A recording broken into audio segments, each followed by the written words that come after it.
Bismillahirrahmanirrahim. Assalamualaikum warahmatullahi wabarakatuh.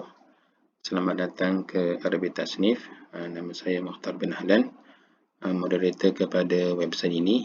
InsyaAllah dalam video pertama ni saya akan membincangkan AT bab 1, iaitu bab mengenai pengenalan kepada ayat dan cara yang bekerja. Dalam bab ni ada 3 pembahagian utama, iaitu 1A, 1B dan juga 1C. 1A adalah bagaimana ayat bekerja bahagian 1. Kemudian 1B bagaimana ayat bekerja bahagian 2. 1C keterangan lebih lanjut mengenai ayat statement dan juga ayat perbuatan. Sedikit disclaimer. Dalam kelas ni saya akan cuba menggunakan term-term yang mudah seperti contohnya ayat statement dan ayat perbuatan, supaya para pelajar dapat sedikit gambaran apakah sebenarnya yang ingin disampaikan. Nanti insyaAllah saya akan jelaskan apakah term yang betul dalam bahasa Arab yang digunakan. Dalam mengenai bab 1A dan 1B ni,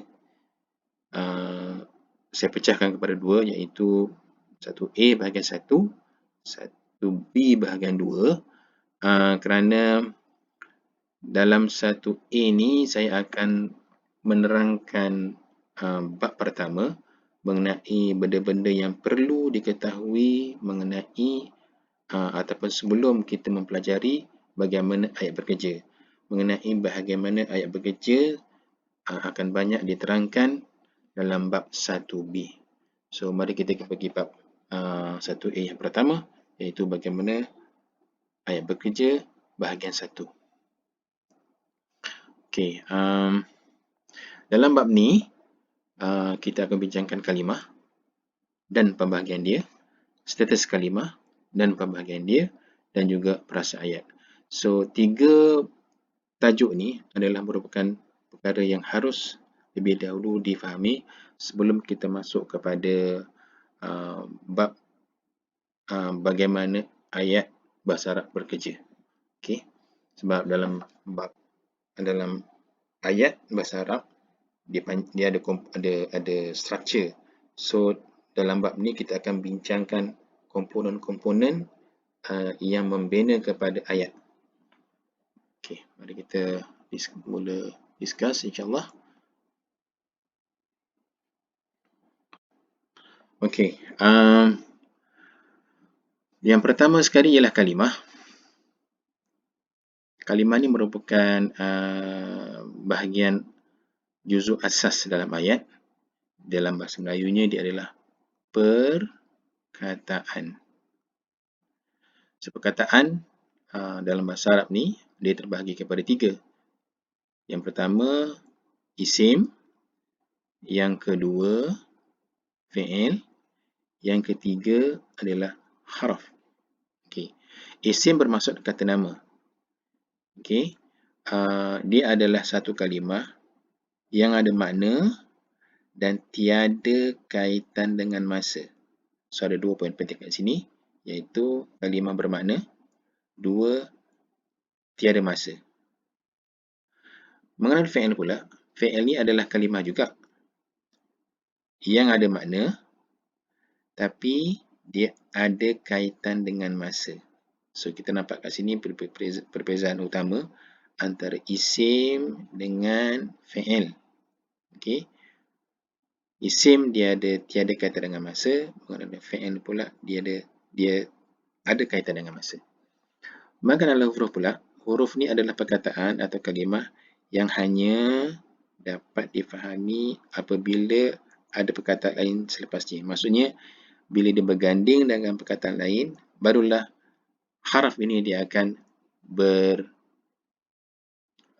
bermakna. Kalau dalam tadi isim dan fi'il,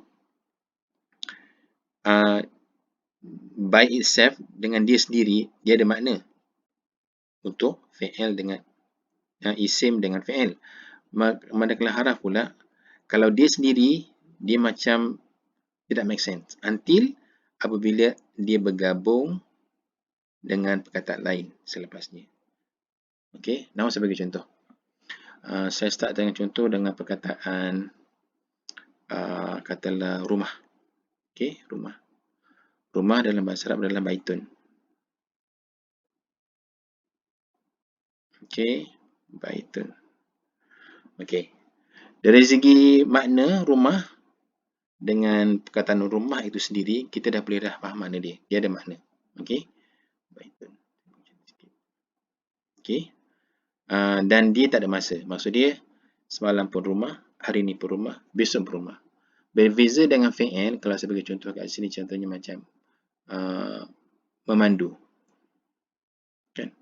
Memandu. Memandu ni boleh jadi dia sedang memandu ataupun telah memandu ataupun akan memandu. So, kita nampak ada kaitan masa. Kita tak boleh nak apply benda ni kalau dengan rumah. Contohnya macam sedang rumah, telah rumah ataupun akan rumah. Dia tak jadi. So, kat situ adalah perbezaan utama antara fi'il dengan isim. Manakala haraf pula, contoh yang sesuai kat sini, katalah dengan. Kalau kita sebut perkataan dengan, dia macam tak make sense. Until kalau kita gabung dengan benda lain. Contoh macam dengan sudu. See? Barulah perkataan dengan ni ada make sense.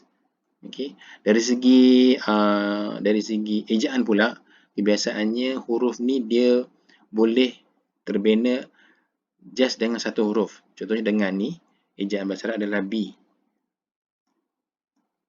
Just satu huruf B. B baris bawah. So that's why dia dikatakan sebagai huruf. Kalau biasanya untuk isim dan fi'il, dia ada terbina daripada beberapa huruf. At least 3 huruf. Okay. Apa lagi yang saya bincangkan? Okay. Kalimah isim dengan fi'il dengan haraf masing-masing ada tanda. Kita akan belajar nanti dalam bab akan datang apakah dia tanda-tanda isim, apakah dia tanda-tanda fi'il dan juga apakah dia tanda-tanda huruf. So itulah dia perbincangan utama mengenai kalimah dan pembagian dia. Dalam video akan datang, saya akan bincang pula status kalimah dan apakah dia pembahagian-pembahagiannya. Sekian, wabillahi taufiq wal hidayah. Wassalamualaikum warahmatullahi wabarakatuh.